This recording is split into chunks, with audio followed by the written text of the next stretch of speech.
On se retrouve aujourd'hui pour parler de la sécurité sociale, surtout des attaques qui vont être faites à la sécurité sociale, chose extrêmement importante. Alors, vous savez bien, Macron, il a un projet pour nous, c'est son projet, il l'a crié très fort il y a bientôt 10 ans et on se le prend dans la gueule depuis ce temps-là. Et son projet, là, actuellement, c'est de faire la guerre, financer la guerre, sans jamais toucher à la thune des riches. Et donc, il va falloir aller gratter des sous. Et figurez-vous qu'ils vont aller gratter des sous sur le truc qu'ils détestent le plus au monde, c'est-à-dire la sécurité sociale. On a eu cette idée saugrenue qui a été de mettre tout notre argent en commun pour se payer ce dont on a tous besoin, du chômage, une caisse d'accident de travail, une caisse de retraite, des soins pour tous. Tout ça, c'est berg, c'est caca, les macronistes détestent. Et donc là, ils vont venir nous ressortir la petite musique du déficit de la sécurité sociale et nous expliquer comment ils vont aller gratter de la thune sur des choses dont nous avons tous besoin. Donc on va écouter ça et surtout on va proposer des contre-arguments parce qu'ils vont nous mentir et nous allons les débunker et proposer des trucs bien plus intéressants qu'eux pour gagner de l'argent qui va nous servir à faire des trucs importants. Pour cela, j'appelle mon acolyte Chris de Position Revue. Chris, comment ça va? Eh ben ça va bien, ça va bien. T'es en train de me dire que les macronistes sont encore en train de détruire des conquis sociaux, des conquis Je suis désolée. collectifs et prolétariens. Mais oui, je suis désolée, Chris, de t'annoncer ça. Je sais que toi, tu avais une grande confiance dans le gouvernement de François Bayrou. Mais Bien malheureusement, sûr. il va falloir se résoudre au fait que ces gens sont non seulement... Tu sais, c'est toujours cette grande question avec eux. Sont-ils profondément stupides ou sont-ils totalement malveillants? Et on en arrive toujours à la même conclusion, qui est que c'est les deux. C'est ça, c'est Donc ça. voilà. Et de toute façon, moi, je veux dire, il y a ce qu'on appelle, tu sais, le triangle du feu. Là. Quand tu mets des gens idiots avec beaucoup de pouvoir, il y a de fortes chances qu'ils deviennent malveillants, même sans... Vous voyez, par exemple, moi, si demain, vous me donnez le pouvoir qu'a Zoé dans le monde médical, même sans le vouloir, je vais vous faire du mal. Ce ne sera pas volontaire. Je vais croire que ça va vous aider. C'est quoi cette substance-là dans la seringue? Bah, je vais essayer sur vous pour voir si... Vous voyez, c'est trop de pouvoir pour un type qui connaît rien. Voilà, donc attention. Faut faire attention de toujours mettre les bonnes personnes aux bons endroits. Voilà.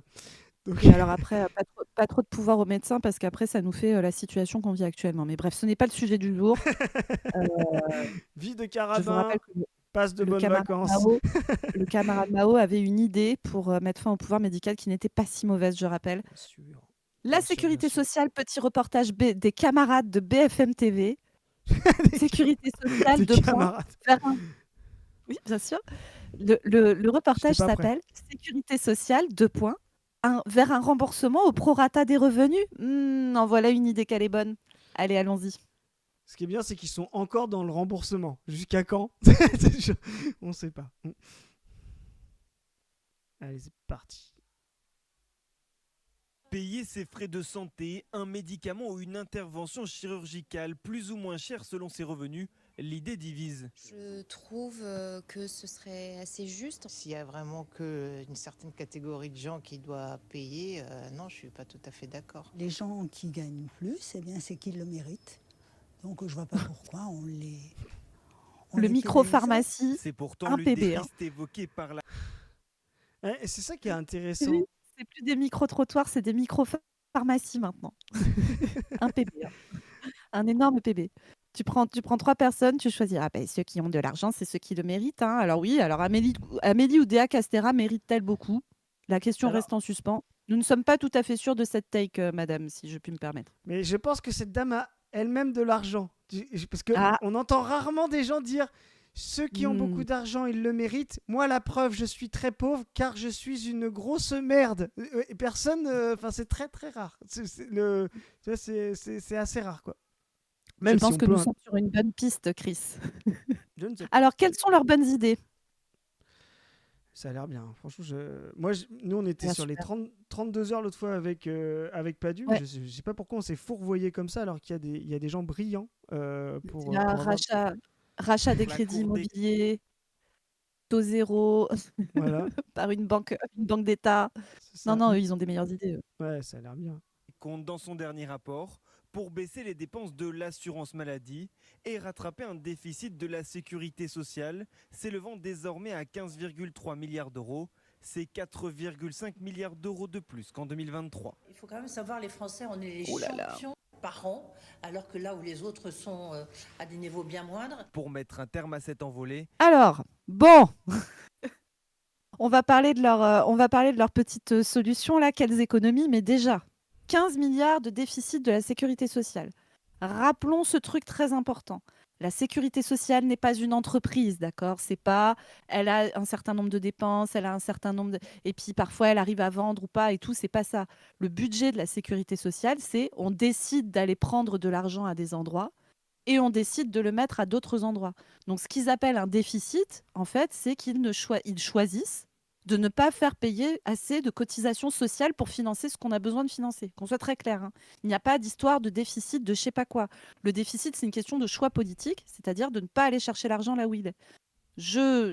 Sans rentrer dans les détails, il y a des dizaines et des dizaines et des dizaines de milliards d'euros d'exonération de cotisations patronales qui bénéficient à des grandes entreprises, qui suffiraient largement à combler 4 à 5 fois le déficit qui nous est annoncé là directement sur ce graphique. Ensuite, deuxième chose, on a eu une dame, là je me souviens pas de son nom, une dame très bien coiffée et tout, qui nous a expliqué que on consomme énormément de boîtes de médicaments apparemment.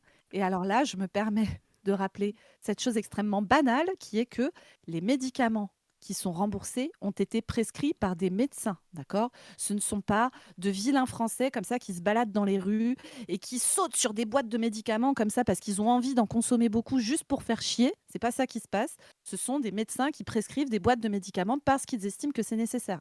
Donc peut-être qu'on peut se poser la question de pourquoi les médecins français prescrivent beaucoup trop de médocs par rapport à d'autres pays. Et effectivement, on pourrait prescrire beaucoup moins, mais c'est pas en faisant payer les boîtes de médocs aux gens que ça va changer en fait. C'est plutôt en jouant sur la prescription médicale. Voilà, ça c'est dit. Ensuite, alors vas-y, on va le laisser dérouler ces super, ces super solutions là, et puis on va les prendre une par une et puis on va expliquer, hein. Alors, c'est parti. davantage les complémentaires santé, mais aussi repenser le champ des remboursements en fonction du niveau de revenu des assurés, avec comme modèle le système allemand. Les gens les plus riches payent déjà davantage que les gens les plus pauvres. En termes praticables, en fait, on ne va pas avoir une carte vitale gold et une carte vitale démonétisée. On a une véritable justice sociale en France et elle est non pas sur les dépenses, mais sur les recettes. L'objectif est de réaliser entre 19 et 21 milliards d'euros d'économies d'ici à 2029 pour commencer, C'est selon beaucoup. la Cour des comptes, à rétablir l'équilibre financier de la sécurité sociale. Alors, est-ce que tu veux remettre sur leurs 3 propositions là pour qu'on puisse en On va faire discuter, ça. mon cher Chris? Mais en plus, moi, j'ai un truc qui me vient avant qu'on en discute de ça. Mm. Tu vois, j'ai une théorie. Je suis le gars j'ai Ta une théorie. théorie. Mais non, c'est intéressant parce que vous voyez le rapport souvent on parle quand on parle du pacte raciste, mais on dit souvent que le pacte raciste s'installe justement sur la logique de la pénurie. Donc là, on est typiquement dedans, tu vois, il n'y en a pas assez pour tout le monde. Et vous allez voir, Le déficit et gna gna gna. tu vois, c'est bah non, il y en aura, le gâteau est trop petit, voilà.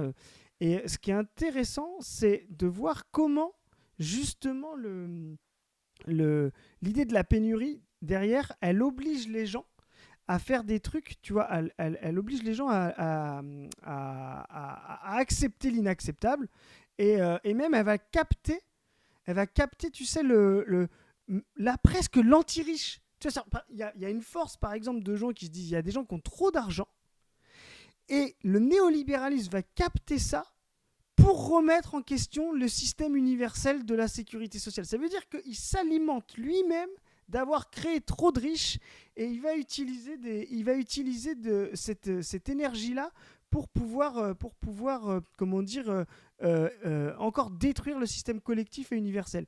Et ça, c'est quand même vachement intéressant parce que là, il va capter les gens anti-riches en disant « Ah bah ouais, bah peut-être que ceux qui gagnent beaucoup d'argent, il faudrait qu'ils payent un peu plus leurs médicaments, tu vois. » Et c'est un truc de fou, c'est-à-dire qu'ils sont en train de détruire nos acquis collectifs et universels par leur propre crise et par leur logique de la pénurie. Voilà, Exactement. c'était une C'est petite, exactement leur technique. mais comme c'était sur le cas pour la retraite, moi j'ai vu plein de gens dans le milieu ouvrier, etc., qui disaient mais oui, mais si on vit plus longtemps, mais oui, mais moi je préfère travailler 2 ans de plus, mais que mes enfants ils aient droit à la retraite. Tu vois la violence du truc. Et là, tu as envie de te Mhm. dire, j'exagère, mais c'est que le néolibéralisme, et c'est le paradoxe, a besoin de gens, et c'est là aussi la capacité de résistance et donc de potentiel révolutionnaire, mais de résilience aussi, avec des structures mentales non néolibérales. C'est-à-dire que si tous les ouvriers étaient des petits individualistes comme Sarah Salman, auto-entrepreneurs, tu vois ce que je veux dire, indépendants qui pensaient qu'à leur gueule, tu vois, ça ne tiendrait pas. C'est justement parce que les mecs sont capables de faire des efforts collectifs, de se dire, moi je préfère faire 2 ans de plus pour que mes enfants ils aient une retraite, etc. Ouais, bah s'il faut travailler un petit peu plus pour le pays ou ce genre de truc, le système tient justement parce que tout le monde n'est pas gangréné par le néolibéralisme et ses structures individualistes bourgeoises. Et ça, c'est vraiment un paradoxe qu'il faut avoir en tête. Et plutôt que ça serve le néolibéralisme, cette résilience, faisons-en une résistance justement contre ce qu'il détruit. Voilà. Pardon, Parfaitement. Tu as tout à fait raison, mon cher Chris. Et donc, là, vous avez les 3 super solutions. Quelles économies pour l'assurance maladie? Donc, on a lutter plus efficacement contre les fraudes, mettre à contribution les complémentaires santé, ça, on va en parler, ça. Et repenser le champ des remboursements. Alors, ce sont 3 idées de merde, hein, voilà, je vous spoil direct. Donc, lutter plus efficacement contre les fraudes. Alors, rappelons ce truc de base qui est que la fraude massive qui existe en France, qui est estimée entre 80 et 100 milliards d'euros par an, c'est-à-dire 8 à 10 fois, enfin non, allez, 6 fois les économies qu'on devrait faire pour combler le soi-disant déficit de la sécurité sociale, c'est la fraude fiscale. D'accord? C'est-à-dire ce sont des riches qui ne veulent pas payer d'impôts et qui Non, Zoé, trichent. Moscovici a dit que ça n'existait pas. Il n'y avait pas de problème, on a tout réglé. Exactement. Et ensuite, dans ce qu'on appelle la fraude sociale, vous avez donc les fraudes aux prestations sociales de la CAF. Donc ça, on estime que c'est à peu près 2 milliards d'euros par an. Bon, voilà. Et il y a la fraude aux cotisations sociales, et ça, donc c'est aussi les patrons, hein, cette fraude-là, hein, rappel, qui est estimée entre 6 et 8 milliards par an. Voilà. Et il y a un truc qui est intéressant, là, sous les yeux, j'ai le graphique d'alternative économique qu'on vous mettra en description si besoin, mais qui dit le taux entre la fraude détectée et la fraude estimée. Donc pour la fraude fiscale, on en détecte 13 milliards et on en estime 80 à 100 milliards, donc quasiment 10 fois plus. Pour la fraude aux cotisations sociales, on en détecte 700 millions et on pense qu'il y en a 6 à 8 milliards en réalité. Donc c'est pareil, c'est un gradient de l'ordre de 8 fois plus, quoi.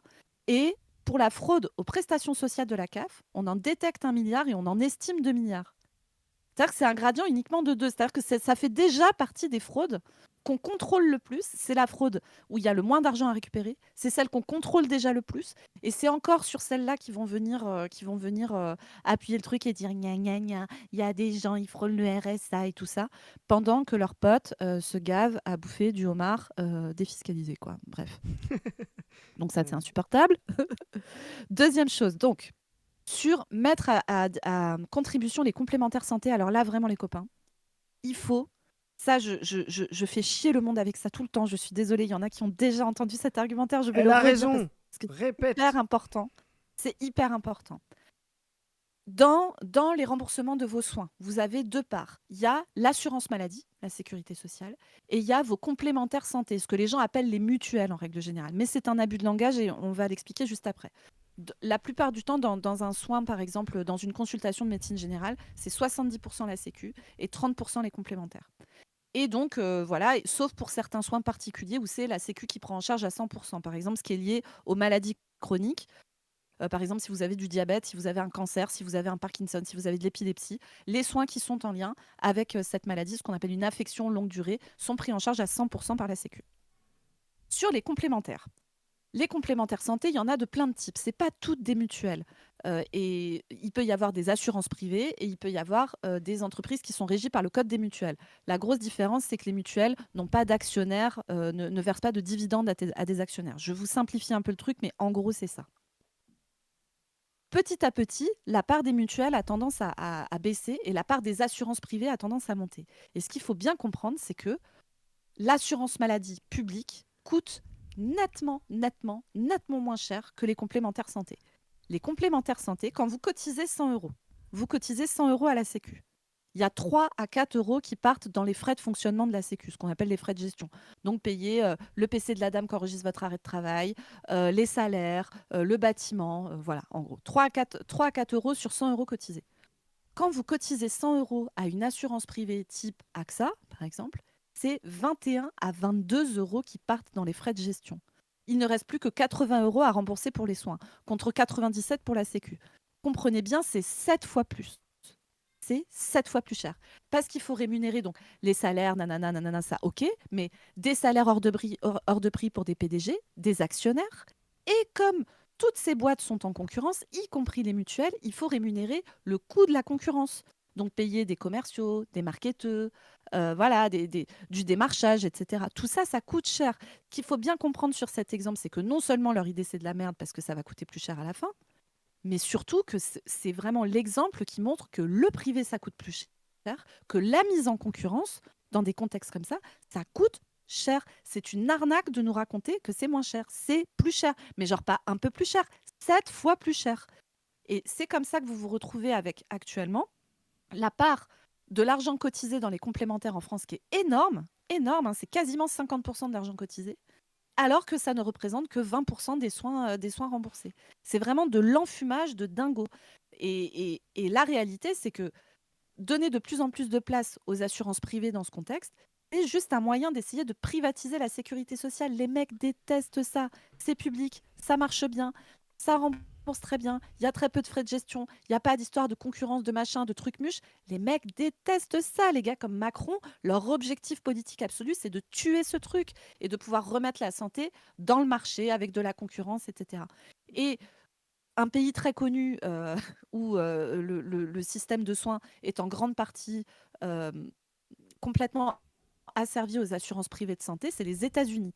Les États-Unis ont un système de soins qui fonctionne très mal. Alors, si vous êtes extrêmement riche, vous allez être bien soigné aux États-Unis. Comme Mais tout, sur la quoi. moyenne des gens, oui, voilà, enfin, c'est toujours pareil dans les C'est systèmes de merde, c'est vraiment, que c'est si tu vraiment fais le partie du 0,1%, ça va, tu vois. T'es même trop Mais bien soigné, tu l'important, vois. Ils vivent trop longtemps, les oui, riches, c'est là-bas. ça. Exactement. Mais en fait, la moyenne d'âge, l'espérance de vie aux États-Unis est nettement inférieure à la France et elle est même inférieure à celle de Cuba. Les États-Unis sont des gens qui sont globalement en mauvaise santé et particulièrement les classes populaires des États-Unis qui meurent prématurément de manière massive. Et pourtant, les États-Unis mettent un pognon de dingue dans la santé. C'est 18% de leur PIB. En France, c'est plutôt autour de 12%. Donc on met nettement moins d'argent dedans et c'est nettement plus efficace. Pourtant, ça fait 30 ans qu'ils essayent de saborder le truc, qu'ils sous-investissent dans l'hôpital, qu'ils ne forment pas assez de soignants pour qu'on soit pas assez. Enfin, c'est-à-dire que même dans un contexte où ça fait 30 ans qu'ils tapent sur notre système pour qu'on a eu le meilleur système de soins au monde jusqu'à la fin des années 90 hein, grâce à la sécurité sociale. Ils essayent de le sabrer petit à petit. Et ben même dans ce contexte-là, on reste nettement moins cher et plus efficace que le système états-unien. Et aux États-Unis, il y a quelques mois, ça ne vous a pas échappé, il y a un PDG de la plus grosse assurance santé états-unienne qui s'est fait buter par une personne qui, pour l'instant, est présumée innocente, qui s'appelle Luigi Mangione, qui avait gravé sur les balles avec lesquelles il a tiré sur ce mec Deny, Depose and Delight, and deny, je crois, et le mot important là-dedans, c'est Yes. deny, parce que quand vous êtes un citoyen états-unien qui paye une assurance santé privée hors de prix, hein, en fait, les assurances privées, leur objectif, ce sont des assurances privées, d'accord. Leur travail, ce n'est pas de faire en sorte que vous soyez bien soigné. Leur travail, c'est de vous prendre le plus d'argent possible et de vous en rembourser le moins possible. C'est pour ça que le PDG de Global Healthcare est recruté. C'est son travail. Et donc, on se retrouve dans une situation aux États-Unis où les gens cotisent extrêmement cher à des assurances privées et quasiment une fois sur 4, on refuse de leur rembourser les soins parce qu'on met plein de petites lignes dans le contrat. Ah ben ouais, ben ton anesthésie, nous on avait dit on était OK pour te rembourser 45 minutes d'anesthésie pour une appendicite. Mais comme il y a eu un problème et qu'il y a telle artère qui a saigné, ben ça a duré plus longtemps, ça a duré 1h30, donc on ne te rembourse pas ton anesthésie. Donc tu te réveilles et tu apprends que tu as 12 000 balles à payer d'anesthésie, de dépassement d'horaire, de trucs muches. Ah ben oui, mais on vous avait assuré pour un accident de voiture, mais seulement si votre voiture avait été révisée dans les 3 mois. Donc là, comme vous n'avez pas fait la révision dans les 3 mois, eh ben, vos 2 fractures de jambes et votre arrêt de travail derrière ne sera pas pris en charge. Et ce n'est que ça. Ce n'est que ça. Un quart des soins sont... un quart des gens se voient subir des refus de prise en charge par les assurances privées. Ça, c'est la réalité d'un système de soins où ce sont les assurances privées qui gèrent le remboursement des soins. Et là, ce qu'ils sont en train de nous dire, non seulement ça coûte plus cher, mais ça nous fait passer dans un rapport qui est totalement dégueulasse à la santé des gens. C'est gravissime. Vraiment, je suis désolée, je vous fais chier avec ça, mais c'est un enjeu politique majeur. Et une des choses qu'on doit demander, nous, Français, actuellement, Français de gauche, mais même tous les Français, enfin je veux dire, tout le monde y a un intérêt, à part les 2% qui ont les moyens de se payer une très bonne assurance et d'aller dans les bons hostos, c'est le 100% Sécu. C'est-à-dire que toutes les cotisations que vous faites à votre complémentaire santé, on les passe à la Sécu. Tout ce qui est remboursé par les complémentaires santé, notamment les lunettes, etc., où en fait la Sécu intervient très peu, on le passe à la Sécu. Et ça, il y a un rapport du Haut Conseil à l'avenir de l'assurance maladie qui a été publié il y a 2 ans, qui étudie plusieurs scénarios, dont le scénario on vire toutes les complémentaires santé, on passe au 100% Sécu. Ça nous fait économiser immédiatement 5,6 milliards d'euros par an. Juste en faisant ça, juste en virant les complémentaires. Et eux, leur idée, c'est quoi? Basculer les remboursements vers les complémentaires. Vous comprenez bien à quel point ces mecs se foutent de votre gueule. Leur objectif n'est pas de faire des économies. Leur objectif n'est pas d'arriver à l'équilibre du budget de la sécurité sociale. Sinon, ils iraient chercher l'argent là où il est et ils feraient le 100% sécu immédiatement. Leur objectif, c'est de privatiser la santé et de la laisser en pâture à des boîtes privées, que ce soit des assurances, que ce soit des cliniques privées, que ce soit des industries pharmaceutiques privées, ça c'est déjà le cas. On pourrait discuter aussi de toute la marge de thunes qu'on aurait à gagner à collectiviser l'industrie pharmaceutique, à produire nous-mêmes à prix coûtant les médicaments dont on a besoin. En tout cas, une grande partie, ceux qui sont dans le domaine public et dont on pourrait le faire. Bref, il y a vraiment moyen de faire des trucs intelligents, importants pour le collectif, pour pouvoir trouver de la thune pour se soigner tous. On a largement les moyens de faire un système de soins très performant, de haute qualité, qui soigne tout le monde, quel qu'il soit, français, pas français, pauvre, riche, tout le monde. Et en fait, ils font un choix politique de ne pas choisir ça. Voilà, j'ai fini mon petit tunnel. J'espère que je vous ai motivé à avoir envie de sortir dans la Mais rue de avec des ouf, fourches de quand ouf. on Moi, entend ce genre de truc. Ça fait péter les plombs. j'enlève mon casque là et je me casse avec une fourche. Voilà. Bon, je n'ai pas de fourche. Je dois avoir une bêche, mais c'est pas grave. Ah, Mais la bêche, ça marche. La bêche, ça marche. mais non, mais t'as grave raison, parce qu'en plus là c'est de l'éducation populaire que tu fais, donc c'est génial. Ce qu'il faut bien comprendre, Zoé, tu l'as bien dit, c'est leur but n'est pas simplement de trouver de l'argent, leur but est de faire de l'argent. Donc trouver de l'argent, c'est ça le truc. Et vous ne faites pas d'argent quand vous utilisez la cotisation, quand vous utilisez la mutualisation, quand vous utilisez la socialisation. Ça ne fabrique pas d'argent. Le problème de la Sécu, c'est pas qu'elle soit en déficit, etc. Le problème, c'est comme tu dis, c'est que c'est un secteur qui ne fabrique pas d'argent. C'est ça qui leur pose problème aux capitalistes. Ça n'accumule pas, ça ne fait que dépenser. C'est une question de... On prend de l'argent, on le mutualise, et avec ça, on fait des choses. Et ça, le néolibéralisme, le capitalisme ne peut pas le supporter. Comme on disait dans une précédente capsule, ils ne peuvent pas supporter les expériences autogestionnaires, la prise en main de l'appareil productif par les travailleurs. La sécurité sociale est une expérience de ce type. C'est insupportable pour eux. C'est de l'argent qui ne fructifie pas, qui ne s'accumule pas, qui ne fabrique pas de plus-value, et pour ça, c'est quelque chose qui doit être éliminé. Donc, effectivement, ils ont des objectifs comptables, de mettre à l'équilibre, etc. Mais avant tout, ils sont mus par cette logique de faire fructifier de l'argent. Et la Sécu, en étant démarchandisée, socialisée, fondée sur la cotisation, empêche cela. Et c'est pour ça qu'ils l'attaquent. C'est pour ça qu'ils l'attaquent. Pour eux, c'est quelque chose, c'est de l'argent détruit. Et effectivement, qu'on soit clair, le communisme, ça doit être ça. Petit à petit, on doit sortir du marché, sortir de la fabrication de l'argent, sortir de l'accumulation, etc. Et c'est pour ça que c'est un peu provocateur, mais à la fin, dans le communisme concret, il n'y aura plus d'argent. Ça n'a aucun intérêt pour produire ensemble. Quand vous produisez ensemble avec des amis, vous partez ensemble en week-end, vous n'avez pas besoin de vous distribuer de l'argent pour vous distribuer des tâches, pour faire des choses ensemble, etc. Donc c'est une petite analogie à moindre échelle, mais ça c'est fondamental. Donc c'est pour ça qu'il faut bien comprendre que jamais ils ne sont orientés par l'équilibre ou quoi que ce soit. Leur équilibre à eux, c'est est-ce que c'est rentable ou non? Est-ce que ça fabrique de l'argent ou non? Et donc la sécurité sociale pour eux n'est qu'une forme de charge de dépense. Quand ils disent une charge, pour eux, c'est une dépense. Voilà. Et ça, c'est l'horreur des capitalistes, c'est d'avoir de la dépense sans que ça fructifie. Voilà. Ils veulent de l'investissement, de la rente, de la plus-value, du capital, etc. La dépense les rend cinglés.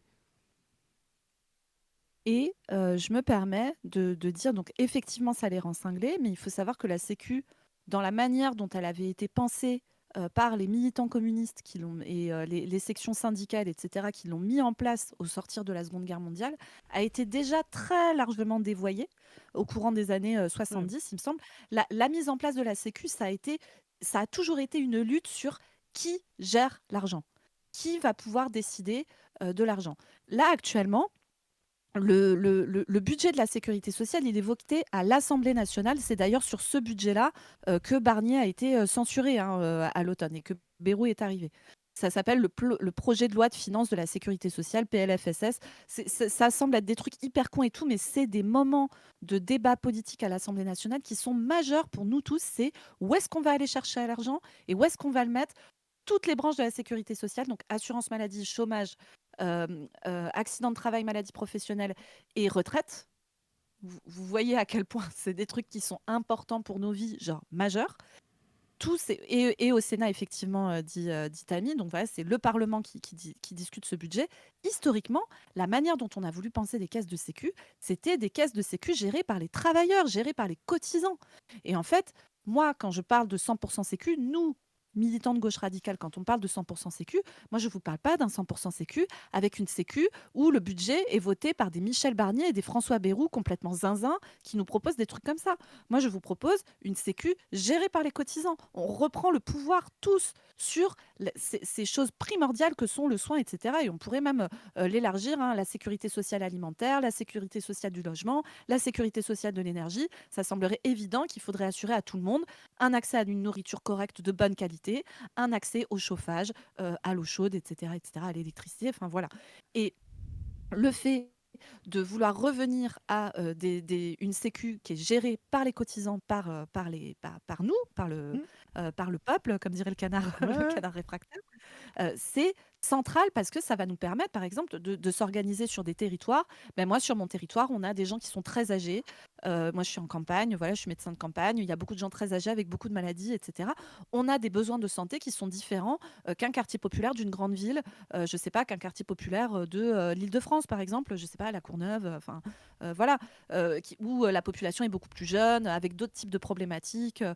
Euh, Beaucoup de gens qui parlent pas forcément le français, donc il faudrait peut-être par exemple investir dans des traducteurs qui sont présents dans les lieux de soins pour pouvoir faire de la traduction correcte pour que chacun puisse bien se soigner sans dépendre d'une personne qui connaît s'il a envie que le secret médical soit respecté.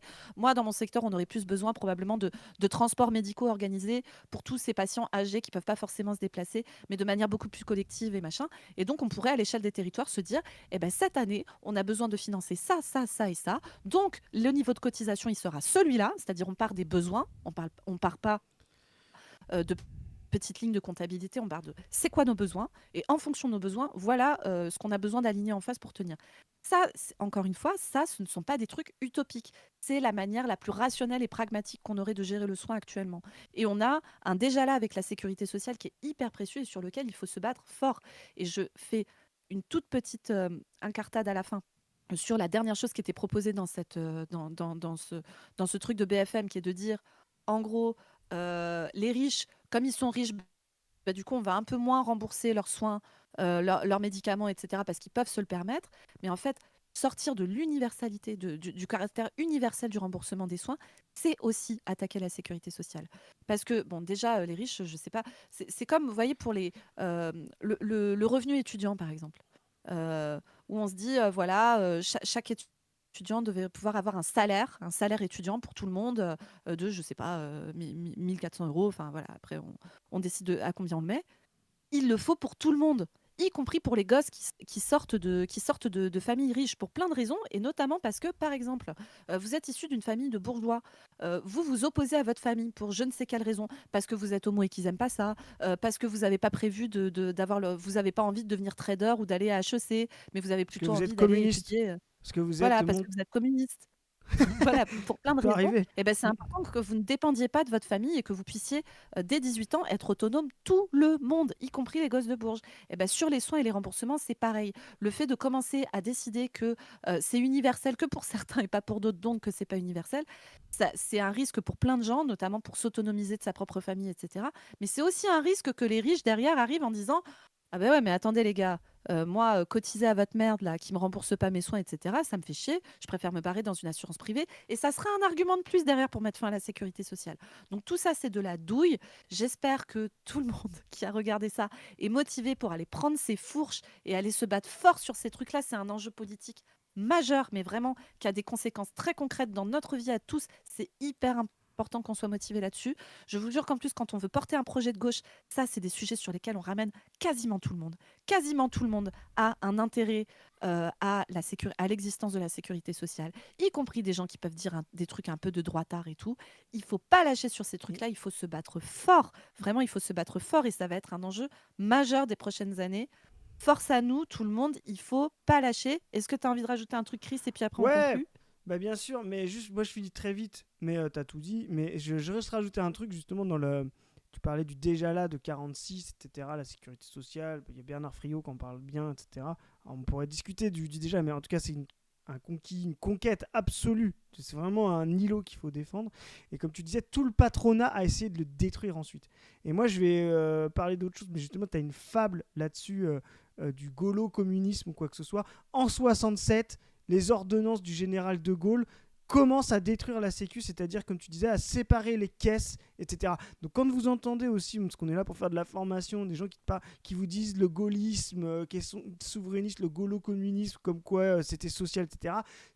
En 67, il y a eu une des pires attaques sur les principes fondateurs de la sécurité sociale qui sont l'universalité, l'égalité, partout, pour tout le monde, etc., qui sont les ordonnances de 67 du général de Gaulle, parce que le patronat, qui était faible après la libération, et le prolétariat qui était fort, hein, je rappelle la phrase des gaullistes de l'époque, hein, seul le prolétariat s'est bien tenu pendant l'occupation. Voilà.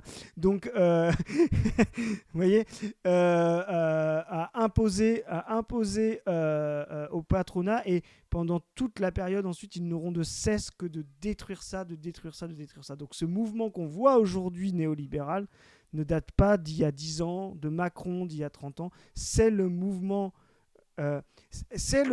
réel de contre-révolution capitaliste. Vous voyez ce que je veux dire? Marx disait dans l'idéologie allemande, le communisme est le mouvement réel d'abolition capitaliste. Et bien là, vous avez le mouvement réel de contre-révolution capitaliste. Et c'est ça avec quoi avec nos fourches, on doit aller, on doit aller contrer, comme dirait Zoé. Donc tu as tout dit, Zoé, et je voulais juste rappeler que tout ce que vous a dit Zoé sur comment il essaye de le détruire ne date pas d'hier, et ne croyez pas sur les fables de Gaulle social, etc. Tout ça, c'est du bullshit. Ils ont toujours détesté la sécu. C'est ça. Toujours. Voilà. Ça leur ira jamais. Non, mais il faut être. Et pour conclure, il faut être vraiment honnête là-dessus. En fait, ils ont tout à y perdre, d'accord? On ne va pas se mettre d'accord avec eux. Ça va être de l'affrontement, ça va être du rapport de force. Ça l'a toujours été et ça le sera toujours.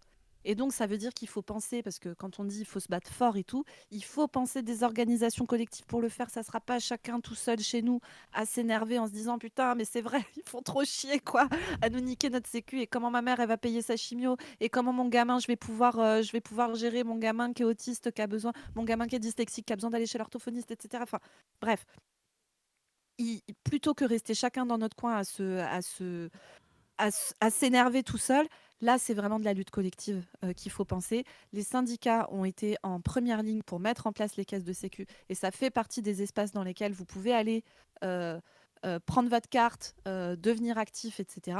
Et si jamais il y a des attaques fortes sur la sécu, on ne peut que souhaiter très très fort un mouvement de grève massif parce que c'est la seule chose qu'ils sont capables d'entendre. Et puis de la lutte politique, coup par coup, à chaque fois que vous croisez des gens, que vous discutez avec vos collègues, que vous discutez avec votre famille, il faut faire passer ces trucs-là. C'est une énorme douille ce qui est en train de se passer. On a tous, quasiment tous, tout à y perdre. Battons-nous fort là-dessus. Sur ce, il me reste à vous suggérer de vous abonner à la chaîne si ce n'est pas encore fait. Si vous voulez nous soutenir, soutenir notre travail avec notre asso, Vous pouvez aller sur notre Tipeee, qui ne nous rémunère pas à nous, les têtes que vous voyez, pas du Chris, moi, mais qui rémunère notre monteur, notre miniaturiste et qui rémunère du matériel et des projets futurs qu'on a de prévus. Vous pouvez aller sur la revue Position Revue, sur laquelle vous trouverez plein d'articles très intéressants sur plein de sujets, et notamment des chroniques de l'exploitation. Ce sont des gens qui viennent parler de leur expérience de travail. Et d'ailleurs, si vous-même, vous avez envie de participer aux chroniques de l'exploitation, contactez la revue Revue, Position avec un S, pour nous partager vos expériences de travail, quelles qu'ils soient. La dernière porte sur une ingénieure qui parle de burn-out, mais il y a plein d'autres choses dedans. C'est aussi ce qui nous motive et ce qui nous permet de nous mettre ensemble pour la lutte, de faire ce genre de choses, donc allez-y. Vous pouvez vous abonner à la chaîne principale de Padu, sur laquelle vous trouverez un vlog où nous avons été invités par Réseau Salariat de Bernard Friot pour parler de sécurité sociale des médias, avec plein d'idées à réfléchir, de solutions et tout ça. Vous pouvez vous inscrire à ma chaîne, à nos Twitter, à nos Blue Sky. Je crois que j'ai à peu près tout dit. Et il ne me reste qu'à vous souhaiter tout dit. une bonne fin de journée. À plus tout le monde. Salut. Salut à tous. Ciao.